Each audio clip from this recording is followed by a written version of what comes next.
Lieutenant Colonel, I got to tell you, I look at this idea.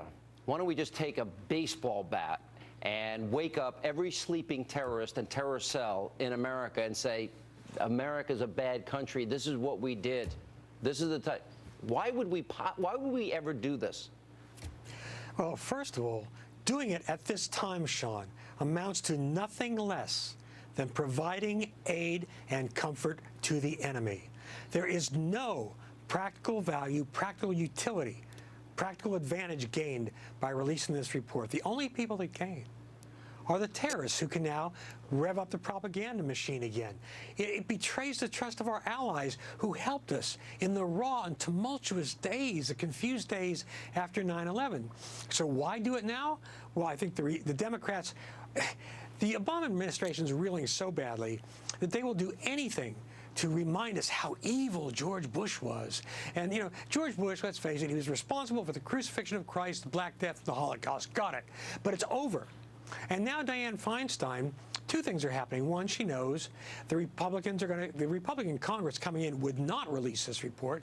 And second, you know, I've got to say, though, over the years, I've really respected Senator Feinstein. I don't know what this is about, except she seems to have gotten a belated attack of conscience because she knew all about every one of these harsh interrogation techniques that were not torture. She knew about it. She approved it, and she went along. Now she wants to release this report.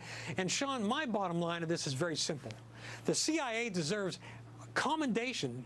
The officers who went through this kept us safe. They deserve medals, not betrayal. What is happening with the release of this report, again, serving no useful purpose,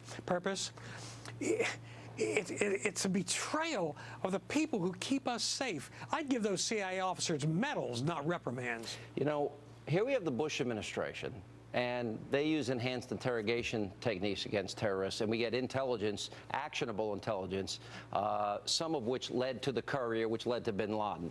Then we got the Obama administration. They released terrorists.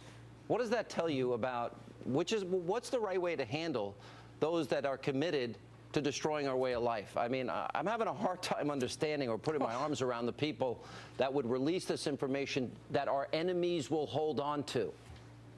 Yeah, well, the only mistake we made regarding Guantanamo was we brought too many terrorists to the place. We should have killed them on the battlefield, where it was fully legal to do so because they were unlawful combatants.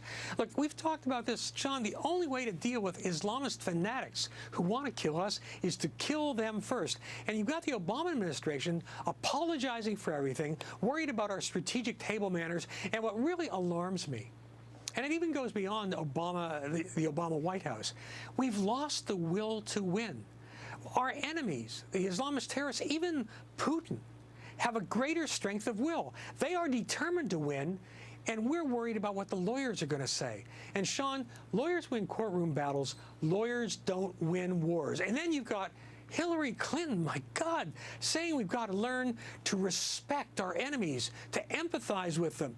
Respect al-Qaeda, Boko Haram, Islamic State, Jabhat al-Nusra, even Putin. Should we respect people who behead hostages, who really do torture, unlike the CIA, which did not torture, who engage in mass rapes? Hillary Clinton wants us to respect them. Well, I'll tell you this. Had she phrased it differently, had she said we need to better understand our enemies so that we can kill them more effectively, I would have agreed. I pushed that back in military intelligence as I was there. Understand the enemies so you can kill them more efficiently and effectively. But empathy, respect for the Taliban, for Islamic State, my God, that woman is not fit to be president. She's demented. All right, Colonel Peters, tell us how you feel.